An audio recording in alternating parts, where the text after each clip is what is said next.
Hello guys, welcome back to my channel filmy addicted. अगर आप लोगों ने मेरे चैनल को अभी तक सब्सक्राइब नहीं किया है तो जल्द से जल्द सब्सक्राइब कीजिए और साथ ही बेल आइकॉन दबा दीजिए ताकि मेरी लेटेस्ट वीडियो की नोटिफिकेशन आप लोगों को जल्द से जल्द मिलते रहे। तो गाइस, आज मैं आप लोगों के सामने ऐसी मूवी की एक्सप्लेनेशन करने जा रहा हूँ जो एक अंडररेटेड मास्टरपीस है जिसका नाम है जैसी। ये एक Telugu psychological horror thriller movie है जिसे डायरेक्ट किया है अश्विनी कुमार पी ने। इस फिल्म का IMDb रेटिंग्स है 6.9 आउट ऑफ 10। तो आइए एक्सप्लेनेशन शुरू करते हैं।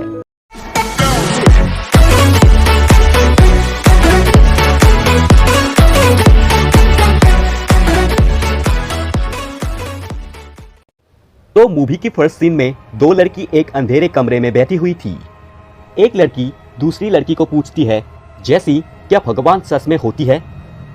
तो तभी दूसरी लड़की यानी जैसी कहती है, भगवान नहीं होती। अगर भगवान होती तो हमारी माँ को वो छीन के नहीं ले जाते। उसके बाद वो दोनों कार से कहीं जा रही थी और जाते जाते सडनली बैंग, एक बड़ा सा एक्सीडेंट होता है। इतना बड़ा कि कार पलट जाती है और हमें ये दिखाने की कोशिश करते हैं कि वो दोनों अब इस दुनिया में नहीं रहे। उसके बाद सीन टोटली चेंज हो जाता है। 4 टीनेजर, उनमें 2 लड़का और 2 लड़की कार से विक्टोरिया हाउस जा रहे थे एक प्रोजेक्ट के लिए। एक्चुअली वो लोग घोस्ट हंटर्स थे। वो लोग विक्टोरिया हाउस जा रहे थे क्योंकि लोगों का मानना था वहाँ पर भूत है और वो लोग वहाँ सच में भूत है या नहीं वही रिसर्च करने के लिए जा रहे थे। जब वो लोग ऑलमोस्ट पहुँचने वाले थे तभी वो लोग एक लड़की को देखते हैं जो कुछ सामान लेकर चलकर जा रही थी। उस लड़की को देखकर दोनों लड़के गाड़ी रोककर थोड़ा फ्लर्टिंग करते हैं और जब वो लोग विक्टोरिया हाउस जाने की बातें करते हैं घोस्ट हंटिंग के लिए, तभी वो लड़की कहती है विक्टोरिया हाउस की ओनर वही है। एक्चुअली उस लड़की का नाम समीरा है। वो कहती है वो जर्मनी में रहती है, पर जब वो दोनों बहनों की मौत हो गई तभी से वो विक्टोरिया हाउस बेचना चाहती है। पर लोगों ने विक्टोरिया हाउस हांटेड है कहा, तभी से उसे बेचने में प्रॉब्लम हो रही है। समीरा उन सारों से कहती है अगर वो लोग ने ये घर हांटेड नहीं है ये प्रूव कर दिया तो वो आराम से ये घर बेच पाएगी। उसके बाद समीरा भी विक्टोरिया हाउस सच में हांटेड है या नहीं देखने के लिए उन सारों के साथ चली जाती है। लोगों के हिसाब से जो विक्टोरिया हाउस के अंदर जाते हैं वो कभी जिंदा लौट के नहीं आते। जब वो लोग विक्टोरिया हाउस पहुंच जाती है तभी से पैरानॉर्मल एक्टिविटी शुरू हो जाती है, जैसे कि स्विमिंग पूल के अंदर एक चेयर, वो भी साफ सुथरा। उसके बाद घर के अंदर मोमबत्ती जली हुई, एक रूम में सिर्फ और सिर्फ घोस्ट फोटो। उसके बाद जब वो लोग उस रूम की खिड़की से स्विमिंग पूल को देखते हैं तभी उस चेयर पर एक जली हुई लड़की टेडी बियर लेकर बैठी हुई थी। उसके बाद वो लड़की अचानक गायब हो जाती है और टेडी बियर को उस रूम में देखने को मिलती है।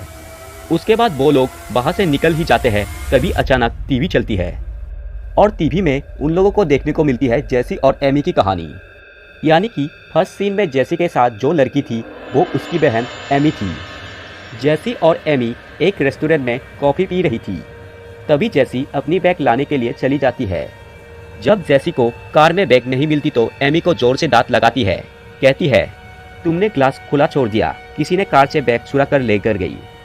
उसके बाद दोनों घर पहुंच जाती है, यानी कि विक्टोरिया हाउस।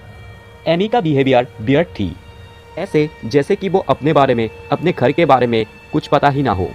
2 दिन बाद एक पुलिस इंस्पेक्टर जैसी की खोई हुई बैग देने के लिए जैसी के घर आता है, पर जब वो अंदर आता है तभी जैसी और एमी को वो सेम देखता है, जैसे कि वो दोनों ट्विंस हो। ये देखकर वो थोड़ा घबरा जाता है। जब जैसी कहती है ये बैग मेरा नहीं है तभी वो कार से दूसरी बैग लेकर आती है और इस बार जैसी कहती है ये कुत्ता बैग है और उसके बाद पुलिस इंस्पेक्टर वहाँ से चला जाता है। रात को जैसी अपने बॉयफ्रेंड राजीव को कॉल करती है और तभी राजीव कहता है मैं किसी जैसी को नहीं जानता। नेक्स्ट मॉर्निंग राजीव जैसी को कॉल करता है और कहता है कल बहुत ड्रंक था इसीलिए उसने नशे में ये सब कह दिया था। उसके बाद राजीव कहता है कि उन लोगों को डॉक्टर किरण कुमार का अपॉइंटमेंट मिल गया है। ये बात सुनकर जैसी बहुत खुश होती है। नेक्स्ट दिन जैसी और राजीव एमी को लेकर डॉक्टर किरण कुमार के क्लिनिक पर जाती है और वहाँ पर एक शॉकिंग खुलासा होता है। एमी का जन्म 25 नवंबर 1987 में हुआ था। उस हिसाब से वो अब 25 साल की होनी चाहिए, पर वो अब भी 16 साल की लगती है। जब एमी 18 साल की हुई थी तभी से उसकी एज बढ़ने की जगह कम होने लग गई। धीरे धीरे एमी 16 साल की लगने लगी थी और पिछले 4 सालों से एमी 16 साल की ही लगती है। ये सुनकर डॉक्टर ये सब हंसी मजाक में उड़ा देता है और उन लोगों को क्लिनिक से जाने को कहता है। उसके बाद राजीव जैसी को कहता है डोंट वरी, वो एक अच्छे से डॉक्टर एमी के लिए ढूंढेगा। उसके बाद नेक्स्ट सीन में जैसी अपने रूम में कुछ काम कर रही थी, तभी इधर एमी जैसी को जोर जोर से चिल्लाती है। जब जैसी एमी के पास जाती है तभी एमी ने बुलाया ही नहीं ये कहती है। उसके बाद जब जैसी अपने रूम में जाती है तभी सारे सामान बिखरा हुआ था और इधर फिर से एमी जैसी को बुलाती है। इस बार एमी कहती है उसकी बेड के नीचे कोई है। जब जैसी बेड के नीचे देखती है तभी बेड के नीचे भी एमी को देखती है। उसके बाद बेड के नीचे से एक काले हाथ जैसी को खींच लेती है। यहाँ से हमें ये लगता है एमी को किसी घोस्ट ने पोजेस कर लिया था। उसके बाद सुबह जैसी जब उठती है वो अपने आप को अपने रूम में पाती है। जब रात को जैसी एमी को खाने के लिए बुलाती है तभी उसकी नज़र स्केच बुक पर पड़ती है और उस स्केच बुक पर ढेर सारा घोस्ट का स्केच था।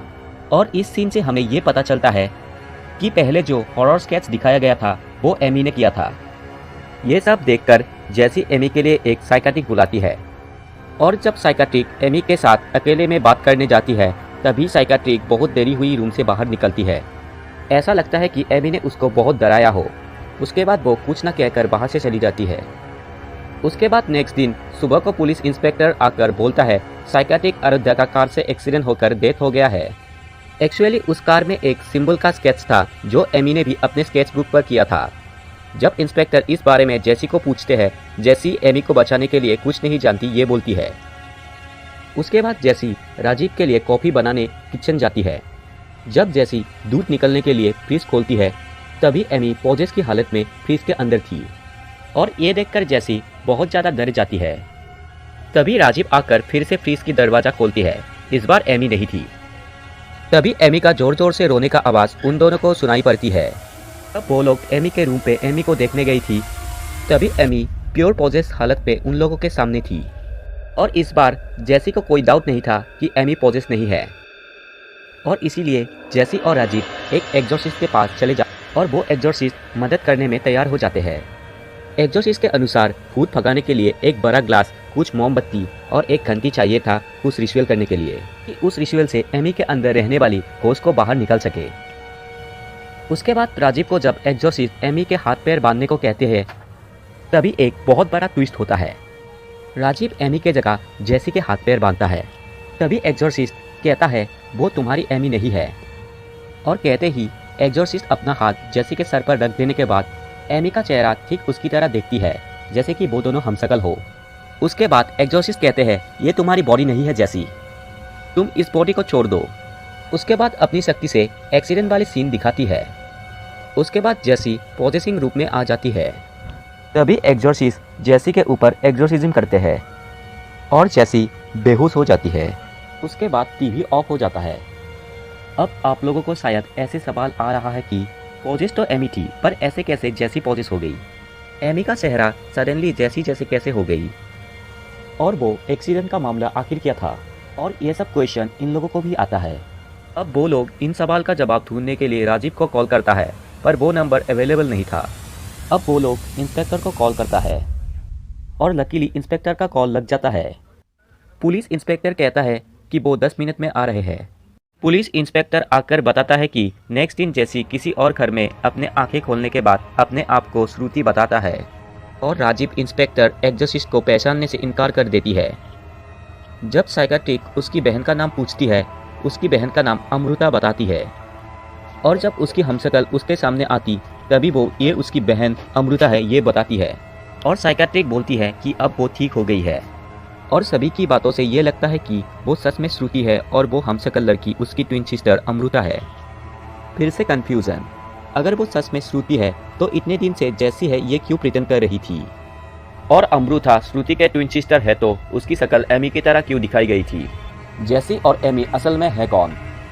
इन सारे सवालों का जवाब थोड़ी देर के बाद आपके सामने होगा। श्रुति अमृता को बोलती है इतनी दिन से उसके साथ क्या हुआ उसे कुछ पता नहीं है। उसे सिर्फ ये याद है 24 जनवरी को वो दोनों हैदराबाद से आ रही थी इस नए घर में। तभी इंस्पेक्टर कहता है इतने दिन तुम्हारे साथ क्या हुआ सब बताता हूँ। अब होगा आप लोगों का सारे कंफ्यूजन दूर, अब सॉल्व होगा सारे मिस्ट्री। फिल्म के पहले यानी 24 जनवरी को जो कार का एक्सीडेंट दिखाया गया था उस कार के अंदर जेसी और एमी थी और उन दोनों का ऑन द स्पॉट डेथ हो गई थी। तभी श्रुति और अमृता वहीं से गुजर रही थी। उसी वक्त जेसी की सोल ने श्रुति को पॉजेस कर लिया था और इसीलिए एक्सोर्सिस्ट ने एक्सोर्सिज्म के टाइम पर कह रही थी कि जेसी ये तुम्हारी बॉडी नहीं है। पर क्वेश्चन ये है कि जेसी श्रुति को पॉजेस करने के बाद ऐसे क्यों प्रिटेंड कर रही थी कि वो खुद ही जेसी हो, और अमृता कैसे एमी की तरह दिखने लग गई थी। उसका जवाब है पॉजेस करने के समय जेसी की आत्मा को खुद ही नहीं पता था कि उसने श्रुति को पॉजेस कर लिया है। एक्सीडेंट होने के बाद जब श्रुति और अमृता बाहर से निकल रही थी, मिस्टेकली श्रुति के अंदर घुस जाती है और जेसी के सोल समझती है ये खुद का बॉडी है, क्योंकि जेसी की सोल हेलुसिनेशन कर रही थी। जेसी की सोल को ये पता ही नहीं था कि उसका और एमी का डेथ हो गया है कार एक्सीडेंट से। वो और एमी अभी भी जिंदा है ये समझ रही थी। वो भ्रम में इसीलिए थी क्योंकि दोनों कार की कलर सेम थी और जेसी एमी की तरह श्रुति और अमृता भी कार में जा रही थी। ड्राइविंग सीट पर श्रुति थी और इधर जेसी भी ड्राइविंग कर रही थी, इसीलिए श्रुति पॉजेस हो गई। रहा सवाल अमृता एमी हो जाने की, क्योंकि जेसी की सोल हेलुसिनेशन कर रही थी। श्रुति को वो अपने आप को समझ ली थी, इसीलिए अमृता को वो अपनी बहन एमी समझ ली थी।